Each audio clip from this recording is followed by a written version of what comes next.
Nous avons beaucoup parlé de nations dominantes en Europe, en particulier l'Allemagne, l'Espagne ou les Pays-Bas ou encore l'Italie.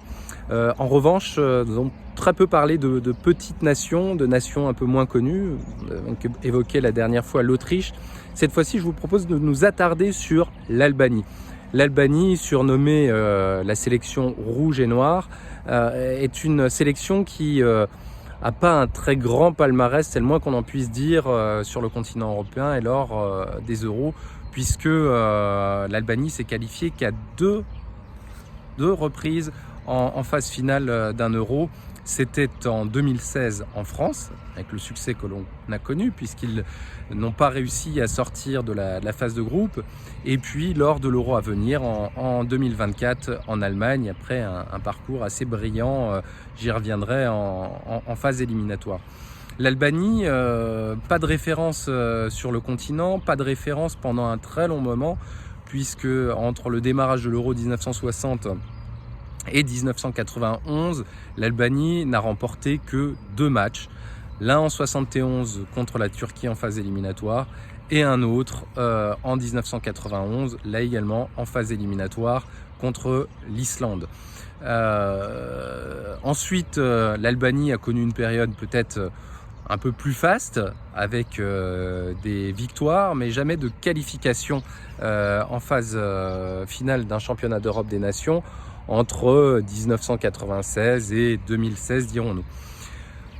Une particularité également de l'Albanie, c'est les rapports avec la Grèce, qui ont notamment valu lors de l'Euro 64, lors de la phase éliminatoire de l'Euro 64, une victoire par forfait de l'Albanie, un peu à l'instar de ce qui s'est passé à l'époque pour l'URSS contre l'Espagne. L'Albanie était tombée lors d'un match éliminatoire contre la Grèce, sauf que la République, à l'époque socialiste d'Albanie, soutenait l'armée démocratique grecque lors de la guerre civile de la fin des années 50 en Grèce, et ce qui a valu le fait que la Grèce a refusé de jouer contre l'Albanie, entraînant ce forfait.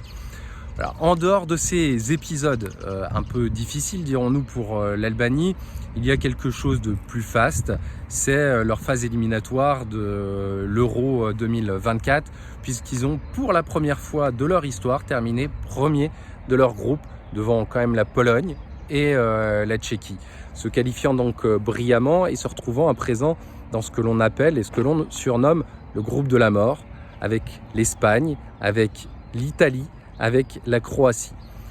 Voilà dans quelle configuration l'Albanie arrive à cet Euro 2024, sans grande référence, sans passé majestueux, mais avec une équipe solide qui a réussi une phase éliminatoire de qualité. À peu près 2/3 de cette équipe albanaise joue en Serie A et sont des titulaires indiscutables dans leur club en Serie A.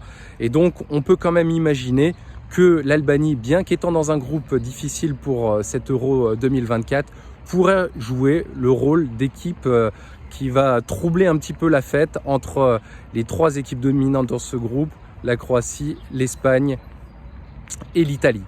Donc je mettrai peut-être une petite pièce sur cette équipe albanaise qui peut réussir à déstabiliser un groupe où peut-être que les 3 qualifiés sont attendus d'avance.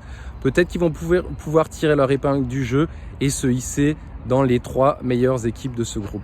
Affaire à suivre donc pour l'Albanie qui, depuis quelques années maintenant, a des résultats qui sont quand même assez remarquables au regard du passé de cette sélection.